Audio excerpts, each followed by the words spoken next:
दोस्तों, इस दुनिया का सबसे प्राचीन और साइंटिफिक कैलेंडर हिंदू कैलेंडर है। हमारी हिंदू संस्कृति में कोई भी शुभ कार्य करने के लिए, शुभ तिथि और शुभ मुहूर्त निकालने के लिए इसी कैलेंडर का इस्तेमाल किया जाता है।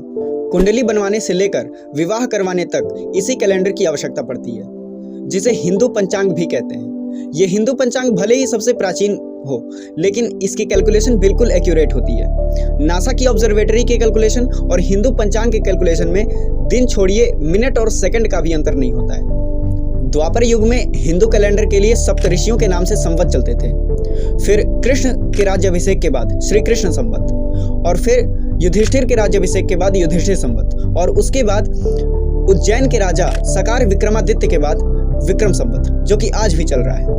विक्रम संवत मतलब, यदि ग्रेगोरियन कैलेंडर के हिसाब से आप ये वीडियो 2024 के मार्च के बाद देख रहे हैं, तो इसमें 57 वर्ष और जोड़ दीजिए, यानी विक्रम संवत के अनुसार आप ये वीडियो 2081 में देख रहे हैं। मतलब विक्रम संवत ग्रेगोरियन कैलेंडर से 57 वर्ष आगे है। ये हिंदू कैलेंडर चंद्रमा के आधार पर होता है। मतलब हिंदू कैलेंडर एक लूनर कैलेंडर है। लूनर कैलेंडर मतलब चंद्रमा की गतिविधियों पर आधारित कैलेंडर। जैसे एक वर्ष में 12 महीने ही क्यों होते हैं, 10 या 13 क्यों नहीं? तो जब धरती सूर्य का एक चक्कर पूरा करती है तो उसे एक वर्ष कहते हैं, और धरती के एक चक्कर पूरा करने में चंद्रमा 12 बार धरती का चक्कर लगा लेता है। इसीलिए एक वर्ष में 12 महीने होते हैं। सम्राट विक्रमादित्य का संबंध उज्जैनी जैसे धार्मिक और वैज्ञानिक नगरी से था, जहां से होकर कर्क रेखा भी गुजरती है।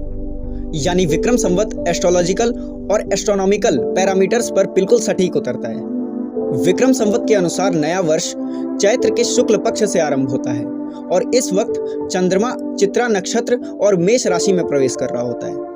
इसके अलावा कई और भी कारण हैं जो विक्रम संवत आधारित नववर्ष को और भी महत्वपूर्ण बनाते हैं। जैसे प्राचीन मान्यताओं के अनुसार इस दिन श्री राम का राज्याभिषेक हुआ, और द्वापर में युधिष्ठिर का भी राज्याभिषेक हुआ, और इसी दिवस से नवरात्रि का भी आरंभ होता है। तो हिंदू कैलेंडर के हिसाब से इस नववर्ष के पीछे एक सटीक कैलकुलेशन और एक अच्छा कारण है, न कि इसलिए कि इंग्लैंड के एक राजा किंग जॉर्ज का जन्मदिन जनवरी को पड़ता है, इसलिए जनवरी को नए वर्ष का प्रथम महीना बना दिया जाए। दोस्तों, हमारे देश भारत में अलग अलग जगह पर अलग अलग दिवस को नववर्ष मनाए जाते हैं। जैसे तमिलनाडु में तमिल पुत्तांडु, कर्नाटका में उगादि, जो कि आंध्र प्रदेश और तेलंगाना में भी मनाया जाता है, केरल में विशु, महाराष्ट्र में गुड़ी पाड़वा, असम में बिहू और पंजाब में वैशाखी। और ये विविधता ही हमारी संस्कृति है। इसका अर्थ ये नहीं कि हम सालों तक जिसके औपनिवेश रहें उसी को प्राथमिकता देते चले जाएं। हमें चाहिए कि हम इन सभी को मनाएं, लेकिन प्राथमिकता अपनी संस्कृति को दें। दोस्तों, भारत के सभी लोगों को हिंदू नववर्ष मनाना चाहिए, और इस्लामिक लिटरेचर के हिसाब से मुस्लिम्स अपने नववर्ष को नहीं मनाते, क्योंकि उनके नववर्ष के ही दिन उनका करबला का वाकया हुआ था। तो भारत के मुस्लिम्स को यही चाहिए कि वो भारत की संस्कृति को अपनाएं और हिंदू कैलेंडर के हिंदू नववर्ष को मनाएं।